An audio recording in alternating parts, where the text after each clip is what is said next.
Hello friends, आज हम song of my self जो कि क्लास 12 के इंग्लिश का पोएम का चैप्टर नंबर 2 है, उसका पूरा ऑब्जेक्टिव करने वाले हैं।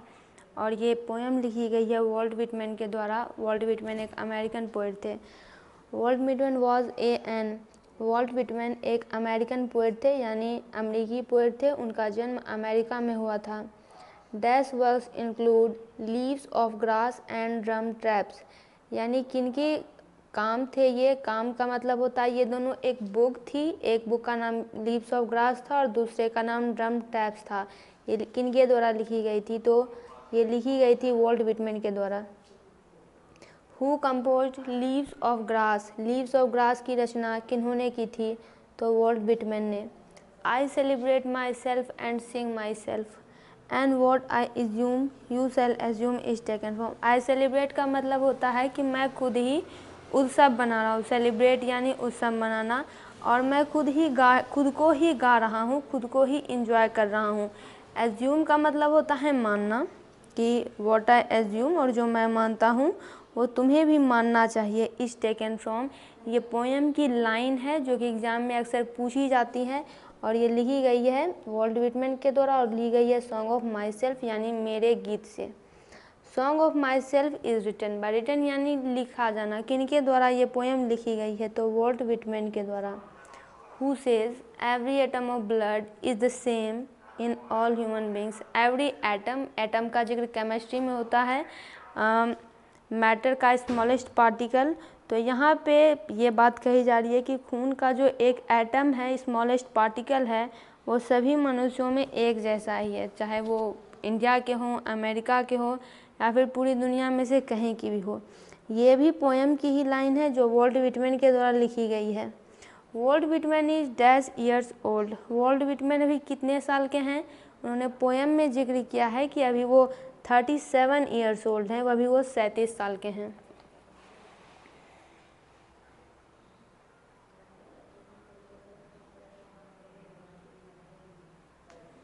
एट क्वेश्चन है, song of my self is. Song of my self क्या है? तो एक लिरिक है। लिरिक यानी एक गीत है। Leaves of grass was published in. Published का मतलब होता है प्रकाशन करना। तो लीव्स ऑफ ग्रास इनकी एक रचना थी जिसका पब्लिकेशन 1855 में हुआ था। My tongue every atom of my blood from this soil this air is from. यहाँ पे कहा जा रहा है कि मेरी जो जीभ है, मेरे खून का एक भी कतरा है, वो भी इसी सॉइल से, इसी हवा से बनी हुई है। तो ये लाइन लिखी गई है वॉल्ट विटमैन के द्वारा और पोएम है song of myself. Walt Whitman worked as a volunteer nurse in. Walt Whitman ने एक स्वयं सेवक नर्स के तौर पर काम किया था अमेरिका में। उस वक्त अमेरिका में गृह युद्ध हो गया था, सिविल वॉर हो गया था। उसी वक्त इन्होंने वॉलंटियर नर्स के रूप में काम किया था। आई हार्बर फॉर गुड और bad, I permit to speak at every hazard is from. ये लाइन है जो कि इसी पोएम से ली गई है। हार्बर का मतलब होता है विश्वास करना, किसी बात को मन में रखना, एक प्रकार की सोच। यानी मैं अच्छे और बुरे दोनों की सोच रखता हूँ, दोनों के बारे में जो है, दोनों के बारे में मेरी कुछ न कुछ सोच है। और मैं जितने भी हज़ार्ड है, हज़ार्ड का मतलब खतरा है, उन सभी के बारे में बोलने की अनुमति देता हूँ। ये भी सॉन्ग ऑफ माई सेल्फ से ली गई है। Walt Whitman was not associated with which profession.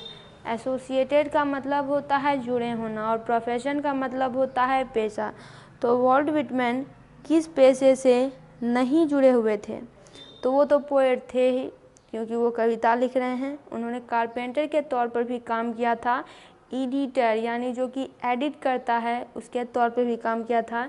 डॉक्टरी प्रोफेशन से वो नहीं जुड़े थे। Who is known as the people's poet. People's poet यानी लोगों का पोएट किनको कहा जाता है? वॉल्ट विटमैन को। Walt Whitman belong to the. Walt Whitman कहाँ से बिलोंग करते थे? कंट्री का नाम दिया गया है, यानी पूछा जा रहा है कि उनका जन्म कहाँ हुआ था। द यूएसए यानी United States of America. The line hoping to cease not till death is taken from. Hope का मतलब होता है आशावान रहना, होप रहना, आशा रखना। कीज का मतलब होता है रुकना, कि मैं जब तक कि उनकी मृत्यु नहीं हुई है तब तक वो जो है पूरी तरह से ऊर्जावान है, इनर्जेटिक है और बहुत आशावान है। ये लाइन किससे ली गई है? तो सॉन्ग ऑफ माई सेल्फ से, रिटन बाय वॉल्ट विटमैन। दोस्तों इसका पूरा ऑब्जेक्टिव कंप्लीट हुआ। आप दूसरे चैप्टर्स का भी ऑब्जेक्टिव सब्जेक्टिव इस चैनल पर देख सकते हैं। वीडियो को लाइक करें, चैनल को सब्सक्राइब करें।